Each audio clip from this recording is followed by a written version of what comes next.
Hi guys, welcome back to another video. What do we have today? We have a 2019, am I right? Yep, I'm right. Mazda 3. She's the little 1.5 diesel engine. And the problem we're getting, or the issue that the customer has, is an intermittent P0299, which is an underboost fault. Now the story with this car was, when it came to me about a week or so ago, having issues, which when it came, we had a P0299. We also had a P1336, which is a camshaft, crankshaft, so a timing chain related fault. So P1336 is a cam crank correlation fault. Okay. Now, what have I done? On that occasion, we're hearing a very, very small rattle of timing chain, but I've done a timing chain relearn, which I have videos on YouTube, which you just search P1336, you'll find it.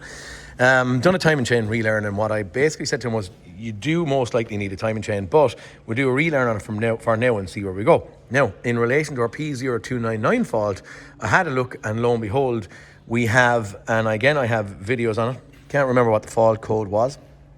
I was going to guess P0471, but the exhaust pressure sensor A and the pipe coming out of it and going onto the side of the head down here gets blocked very prevalently in these cars, and I saw and found that pipe blocked.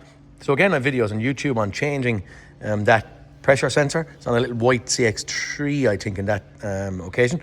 But I kind of pushed the P0299 to the back of my mind because we had the exhaust pressure sensor pipe blocked, which I said, look, if it's not seeing boost pressure in there, that's going to be, cross-referencing manifold absolute pressure to exhaust pressure.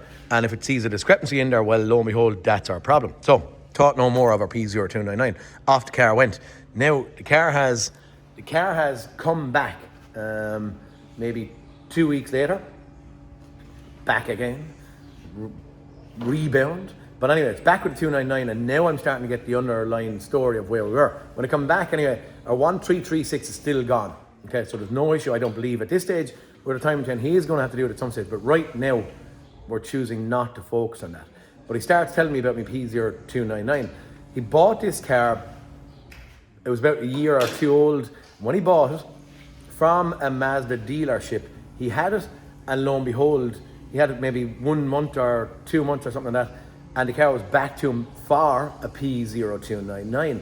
And then they had it for a week or so, they done something to it, they gave it back to him, and lo and behold, he was back again within 10 minutes, he said, of driving out of the workshop. So he had his P0299 back again. Now, I don't have the fault code now. There was just actually a car parked out in the yard for the last 2 days or so, 3 days. But when I go in and do a code scan, our P0299 is gone at this point, but it can be recreated, okay? If I'm driving the car as normal, not driving it hard, it, lo and behold, will come back. Now, I have gone and looked at the basics to start with, and I put a video on TikTok about this. I looked in at the air filter, okay? And the air filter that was in it was, or is, in that state of repair, okay? So, are we only, what I said to myself, am I only seeing, a restriction in air because of the high quantity of crud and crap that's stuck in here? And there is a high quantity of crud and crap in there. So that's, God knows, 50,000 kilometers in it, maybe more. Keeping it as a reference, don't have an air filter as of yet. So then I didn't actually even put in an air filter. I took out the air filter and done a cross-reference for TikTok, and my boost pressure seemed to be back. But I'm going to show you something that I'm not quite happy with, and I think is kind of wrong.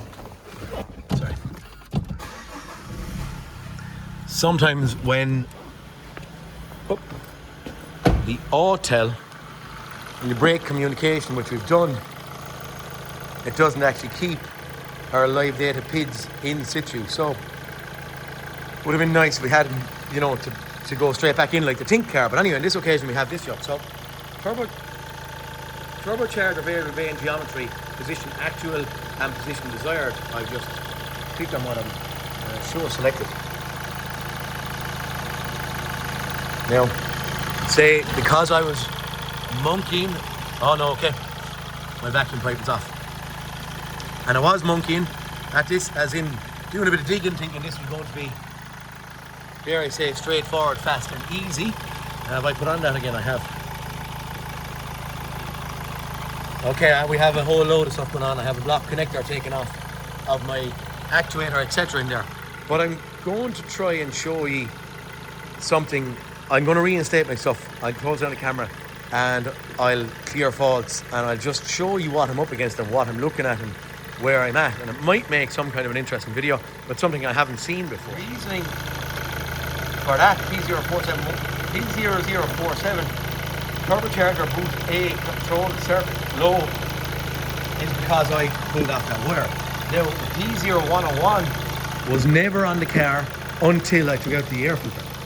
So when I took out the air filter and drove the car to see what kind of boost I was getting, a period after driving for a little bit, I got the P0101. So an interesting frame of thought is that 101 comes on these if the air filter is not in there, okay? I've seen stuff on Scanner Danner where we had air movement or something was giving him something similar and bits of ducting pipes inside the airbox, blah, blah, blah. So here we're in the same position when we raise these. So that's the P0101 from me taking the air filter out. There's codes. Say yes. Now, I didn't turn off the car as you saw, but I've done it. Okay, fault's gone. Okay, what I'm seeing, which maybe I was thinking I was making it too easy by just being the air filter. What I'm actually seeing is our desired 24.7 turbocharger with varying turbine geometry position actual. So the position is all over the place. Now that live data pin is coming from that position sensor on the actual turbo, and if I put my finger in underneath, I can feel the actual vacuum canister bouncing or hopping around the place like that, okay? Now, where and what have I done so far? If I can do this single-handedly, guys. So I'm taking the vacuum pipe off of the vacuum canister that's on the rocker cover, and I'm going to get in this thing in there. It's just a vacuum gauge. Okay, so the vacuum canister has gone in the situ, and we have, which I don't like. I've never really seen where these yokes bounce around like that. Now we could say, oh, but there is no volume of vacuum in there because the vacuum canister is disconnected.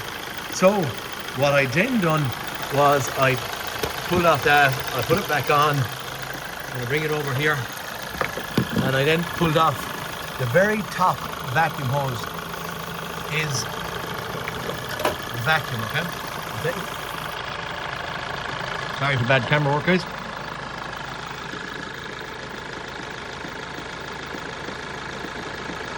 So when I take off, well, I go to a variable here, because some lads might say there's a variable here. We're not bouncing around there anymore. We're getting a whole lot more vacuum. So I took off the vacuum canister here. I'm still not bouncing around, which is just proving that it's not the pump giving the pulses, if that makes sense. And also, you can see it in there, the clean stuff. I have had off the one-way valve in here, and I've done it the same test in there, which I have good vacuum. So it's kind of stating that our vacuum pump is good, our lines and the vacuum canister is intact because it has the ability to draw a vacuum. So what's causing the problem? What I done then thereafter is I turn off the car. I'm going to lose communication again. I'm not going to jump in. Sometimes I jump in and stall the car out, but I'm not going to do it at this point in time. So MIDI-vac up and in, and I'm going to put my little MIDI-vac line onto, you can't see it I'm guessing, but it's taking up everything I have to look in there.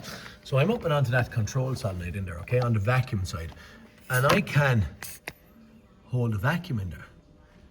So it's weird that it's not actually holding it solid now, in all fairness. It is dropping. Slowly.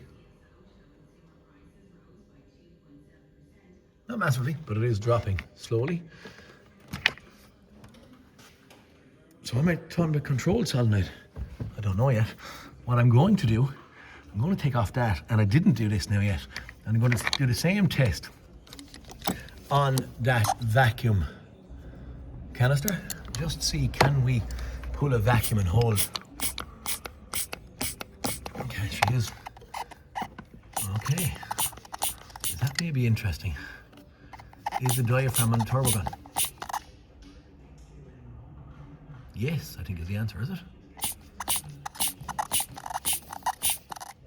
Am I pressing off anything here? No. Maybe my pipe was falling off there slightly. Okay, put it on a little bit better.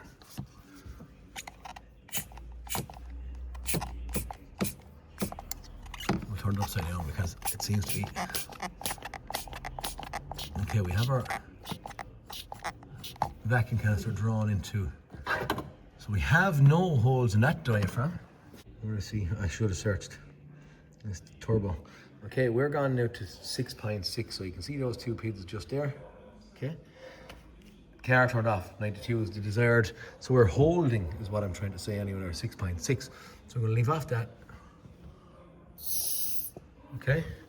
She got gone back to 94. Yeah. So what is giving me this bouncing around crack? What I didn't do is I didn't do a test at. So we have done a test here. I have done a test here. I've done a test at the end of the vacuum line here, and it is the vacuum line. I might do the test at the end of the pipe coming out of the control solenoid and just see will we get the same bouncing around on our gauge. I'm going to get out first before I do that, and I'm going to do a fast look on a 1.5 diesel car I have here, just to do a cross-reference, okay? So I'll check there, just here, do me sure, because it's not going to be vacuum canister related. I have actually drawn on that, and I can create a vacuum in there, okay? And when I take it off, I do have a psh, as in air pressure, atmospheric pressure getting into the system.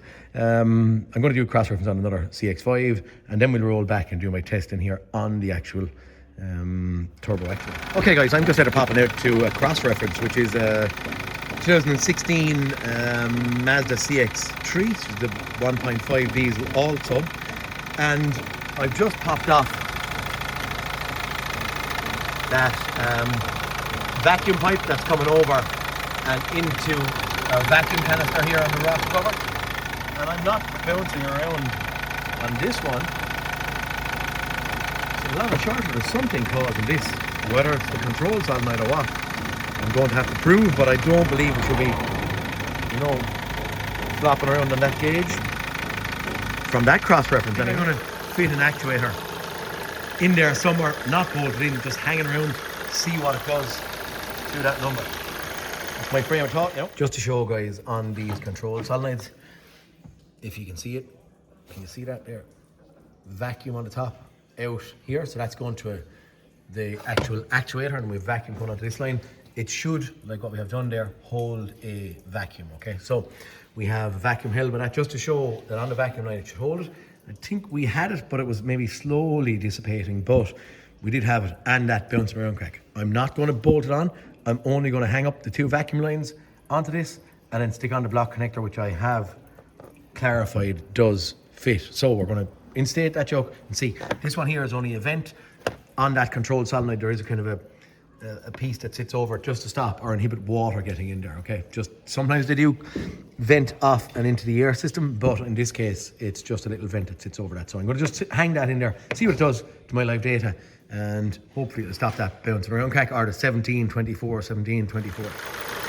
I have just been chatting away for the last 3 or 4 minutes on camera and recording stuff. And then I came off on it. I wasn't recording. So I've missed a little bit. But anyway, the realm of the story of what I was saying was I've fitted in that actuator in there. It's sitting in place. I did create the P0047 fault, and I cleared it, and then I went back in looking at live data. But just to show you where I'm at, I did search those two kids. Boom. Boom, as the man would say. we are back, okay?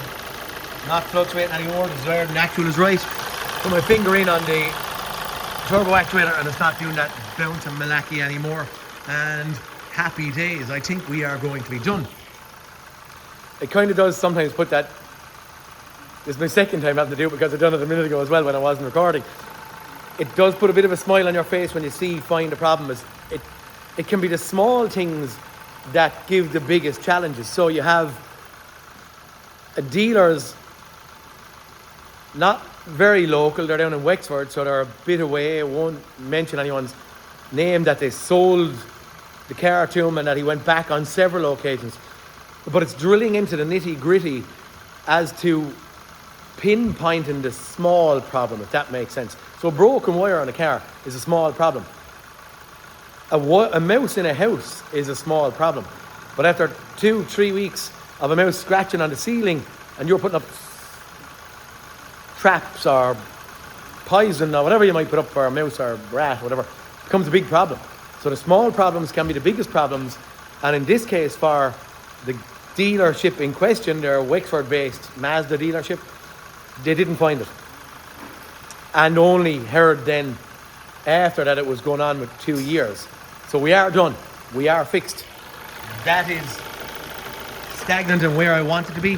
What I was just stating on the last unrecorded video that I didn't do, that snippet that I missed or lost, was I'm going to reinstate that actuator instead of the other one. I'm going to get out the battery airbox. You probably don't need that. A little bit grumpy in there, but it is doable. I'm probably going to blow out the air filter because I don't have the air filter in stock. I'm going to reinstate it because I did get the P0101 once the air filter was out of it. And I'm going to drive it tonight, even with that nasty air filter in it, okay? That will be enough proof for me then between here and tomorrow that this car, in theory, is going to be done, dusted, and right, okay? Time to get this thing into battery and a few bits out of it. But that's enough evidence for me. Okay? That crack is gone. Happy days, guys. Just a fast pointer on getting this thing out. It's pretty relatively easy. We have 10 nut that sits in here on the turbo. We have little EGR pipe coming in here, and then we have the little PCV valve that comes off, but it's straightforward, and a nut actually holding on there. But that's it. Once we've got out, we're in at the control solenoid that's sitting in there. The little vent pipe that is on mine, I just took the little cover off it, put it in there, and I did put in a little bit of sealer just to hold it in there when you have it sitting in place. Okay, but that is it. That solenoid is in. I'm going to stick on the wiring harness and put back in that air intake pipe, and my airbox and battery has been taken out, but it's all fairly straightforward, okay? Voila, back together, actuator fitted in there, airbox back in, battery back in. Stupid little things, but that battery clamp was rotten with acid or something that had burnt it before the battery was changed. Excuse me, little shot of body shuts on it just to make it look the part and, you know, make it as good as we can make it. If we've pride in what we do, guys, you kind of get it fairly often, 90%, you know, 95% of the time you get everything right without any comeback, and that's the goal. Because the one thing I do find overall, doing a job is one thing. If you look at repair times will give you an amount of time to do the job. Sometimes the repair times can be tight cut for a lad that has done it on several occasions. So you'll find, or I'll find, if you're on a new job, a new task, you can sometimes be challenged to hit the repair times. So that's what you do your estimates on, is your repair times. But if you do them and the car is fixed and you even priced it at the repair times, well, once it doesn't come back, you don't lose time. So I find in the garage repair industry, what loses the biggest volume of revenue is having to do something a second time, or putting someone on it and they make a mistake and you have to jump in then and they snap the bolt with an impact gun or whatever it may be. But going back onto something, I could tell you many and numerous stories where you had to revisit.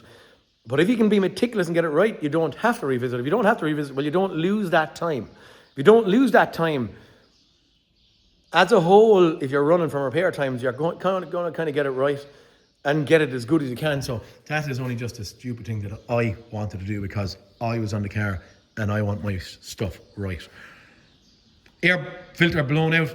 Going to give it a drive home tonight, and yeah, we can maybe have another look at the live data there if we want, but for tonight we're going to just drive. We'll maybe revisit in the morning. I'll crack a bit of a video open again, and we'll close this thing up. Okay guys, I have the air filter fitted, and I didn't drive it home last night, but I went out for a drive just there now.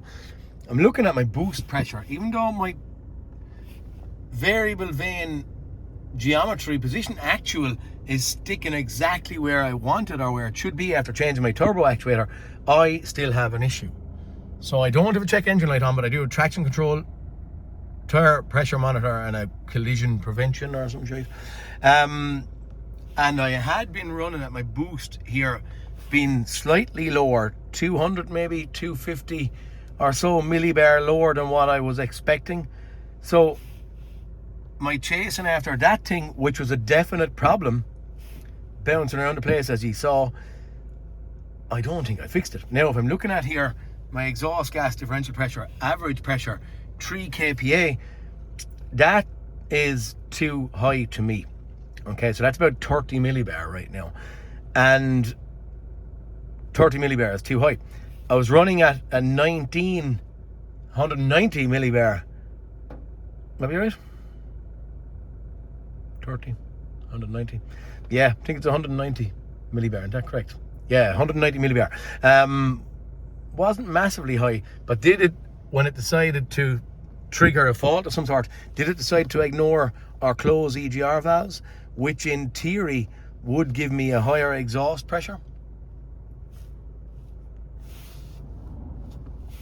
Well, yeah, we're straight back to 299 underboost fault, right? I am not happy at this point in time, but is it derived from, we're going to go and I'm going to erase those codes. We have a P0299 back again straight away. That hasn't been the fixing of my problem. Now all of this would lead to it. So an air filter looking like that, the turbo control solenoid that was bouncing around the actuator, again, wouldn't be right. But all of these would lead to a diesel particulate filter being blocked. We have 200,000 kilometers on this car. Are we derived with ash? I don't know. I actually don't know where or what. What am I going to do? You look at pressures again. I'm purely physically wondering, is this, to do with exhaust at this point in time, because we've found ailments? Work. I can't do this doing stupid shit. Pressure. U-R-E. Doodaloo. Okay, show selected. So once we cleared faults, now lo and behold, we're back down to the elusive 1, which is not massive. That's okay. Happy at that. That's about 10 millibar. Maybe under it because I have 7 point something 8. Blah, blah, blah. Pressures can be slightly all over the place when the EGR valves are open and these things. But because the EGR valve was closed, we had that average of 3. Don't know where I'm going to go now, guys. Time to start putting the thinking cap on. Where are we at on this thing?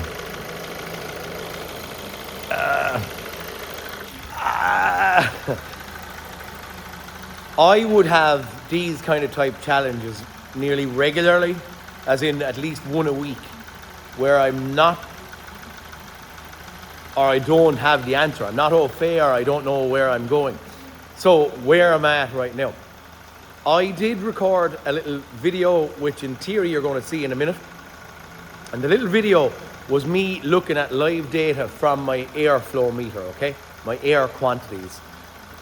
I recorded it that way just for me versus that way for ye, but I've recorded them to log them for me to find out what the heck is going on here. On that other car I showed earlier on, I took an airflow meter out of it, okay? And I fitted it into this car. So I have already fitted an airflow meter into it. I'm going to interject and or put in the other snippet of a video of live data that I was looking from the other airflow sensor, which demanded I got to do it because I was under pressure on timescale. Friday evening again, starting to get dark, 7 o'clock or so in the evening. he actually got the other airflow meter and he has it put outside in the other car. Just sitting in the car. He didn't know what he was doing, so, and I couldn't give him the information about the live data. So I'm going to input the video now, okay? Okay, airflow. 1000 RPM, 3 grams. 1500 RPM, 4 to 5. 2000 RPM, 6 to 7. 2500. We're going 10 to 11. 9 to 10 we're going to call it, okay? Okay, I'm back after that snippet of live data, and I'm going to walk around and show ye where I'm at now. So this is my first time customer anxious to get the car back, and what I'm doing is, and I brought up a couple of PIDs here, I brought up just in case, because we're down on boost, EGR data, high and low pressure, okay? And then I've also got my airflow PID there, okay? So what I'm going to try and show you is the same video. So at 1000 RPM, I have 3 to 4, 3 to 5, whatever it may be, grams per second. Now where the variable comes is, I'm going to go to 1500 RPM. Oop. I've 6 to 7, okay.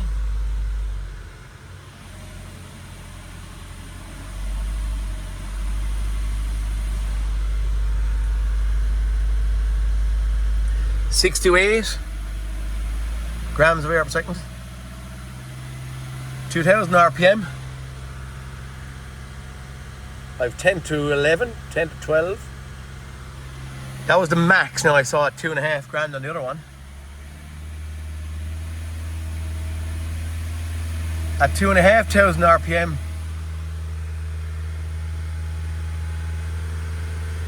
(16 to 18). I had no higher than 10 on the other video I had on the other airflow meter. So, is our airflow meter, after getting some kind of crap, I didn't try and clean it or anything because of that? Could anything have gotten past it, up and into the airflow meter? I do not know. But what I do know is with that airflow meter off the other car, that we are seeing, especially at 2,500 RPM, we are seeing 7 grams of air per second higher than the other airflow meter, okay? Time to get this thing out on the road and see, do we get a P0299 fault. Even with the airflow meter in it, lads, I still am not hitting what I would like to see. I didn't create a fault there, but I'm maxing out at kind of 2 bar of pressure. So that's me driving and changing gears. But to zoom out and show you where I'm at,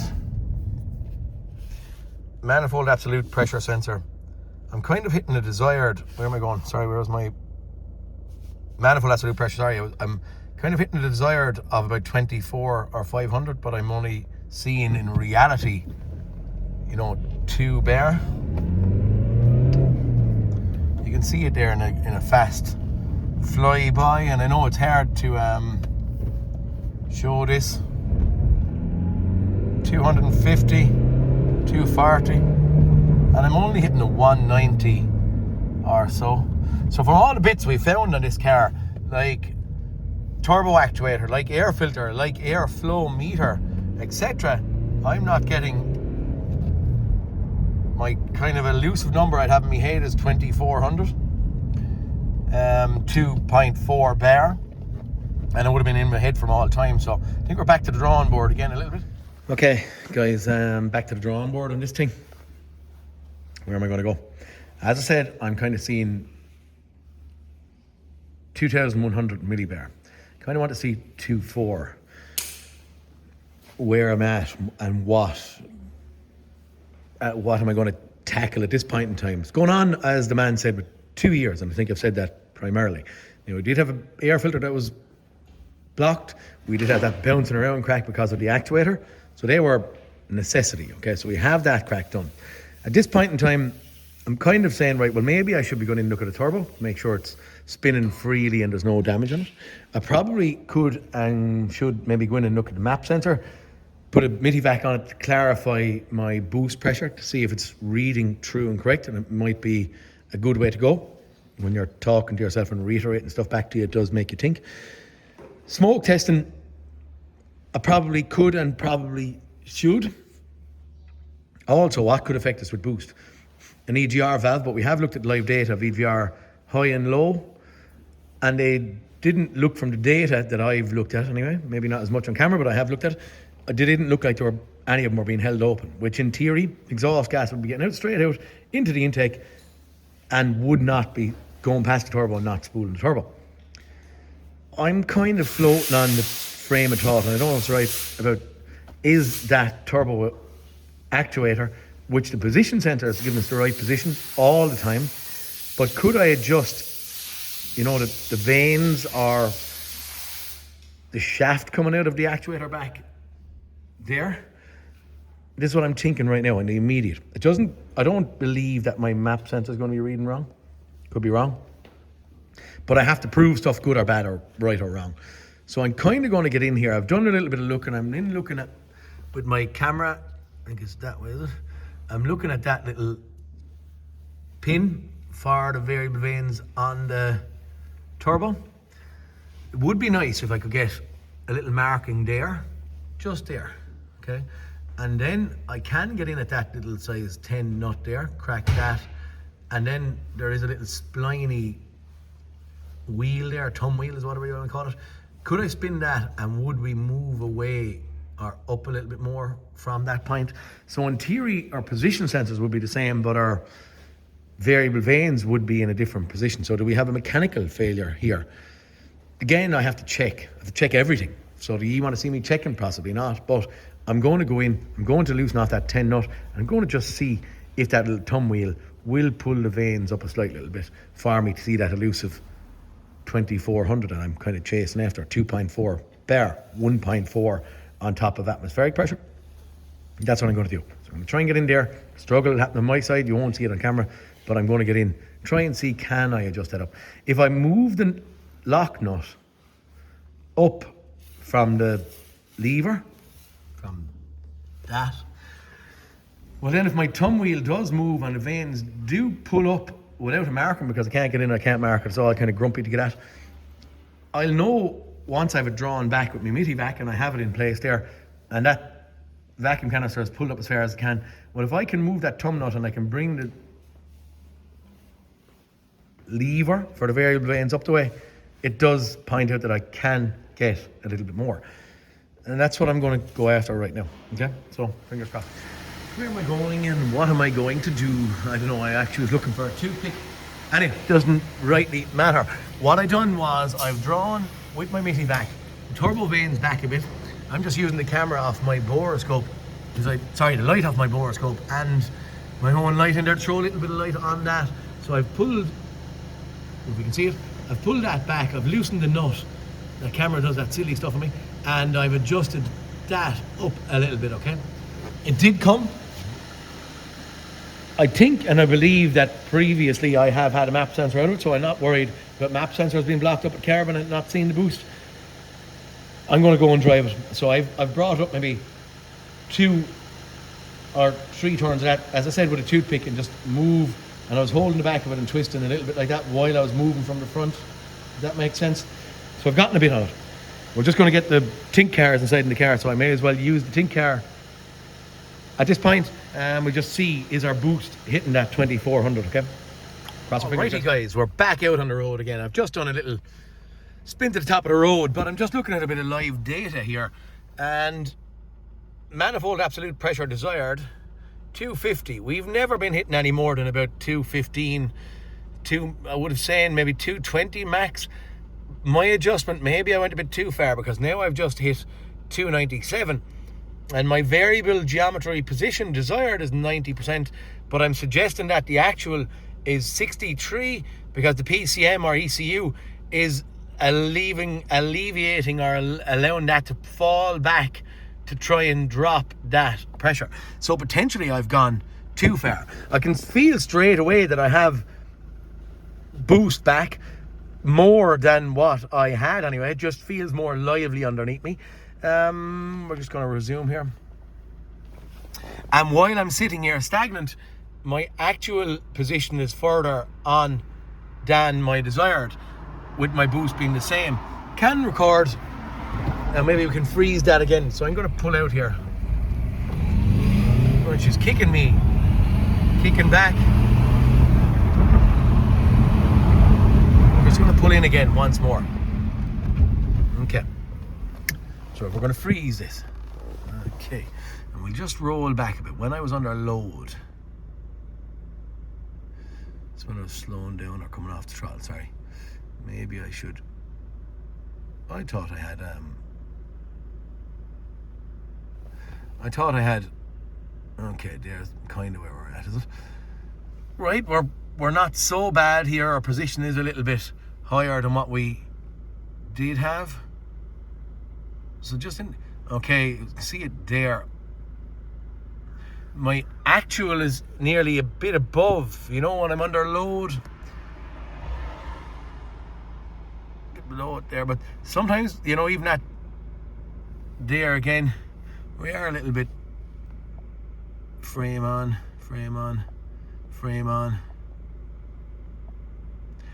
We are shooting above it here. So we are on a path that is gaining a result. I think I'm going to go back and I'm going to adjust it back a slightly bit. I did probably go further than what I should have because I was wanting to prove, you know, a concept to myself. Anyway, yeah, we're getting somewhere, I think. Back in the workshop. Didn't do anything as of yet. Just to show what idle, as I said, a little bit above, a little bit below. I think I'm going to leave the car running. It's going to have the actuator pulled into the, or drawn into the boost position. And then I can adjust maybe and get my numbers kind of right here. I also have just got a check engine light on. Just on my drive, what are we going to have? We're going to have an overboost.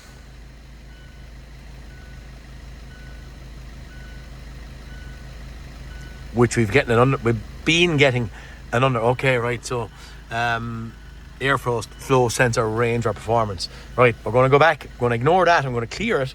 Will I do that actually there now? Erase faults. I'm going to clear it. I'm going to get in, look at my position, and I'm going to see if I can get that right, okay?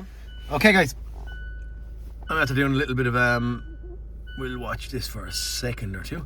Okay, so that's where I was actually sitting stagnant. Just got out on the road, changing gears a little bit. So that's what our desired is that's what we're hitting now, and there's kind of our actual and desired. So maybe I'm still even a little bit above where I should be, but I'm happier with my pressures here. I don't know, I'm going to do a couple of miles in this thing and see. I do think I'm in the right direction, and it is only a tweak of a turbocharger at this point. That's where I'm at. Seeing my all covered in oil. The challenges are real, like, so every day I would, as I said before, have all these kind of type little problems that you're chasing after a small related issue that the car is seeing over, you know, 20, 50, 80 mile drive, 2 days maybe, 5 mile this day, 10 mile that day, and then it triggers a fault. And I'm trying to feather and catch on that. I do feel right now that this thing is more responsive, if that makes sense. So I take off and then here, I can feel the turbo cutting in, I can feel me getting dragged up the road, where it drove like a 1.5, and it is only 1.5 already, but right now I'm starting to feel like it's a little bit more lively, torquey, and I was never getting that number. Again, my only fear is, am I still a little bit too high up? I brought it around 2 revolutions. There was a little marker on the thumb screw.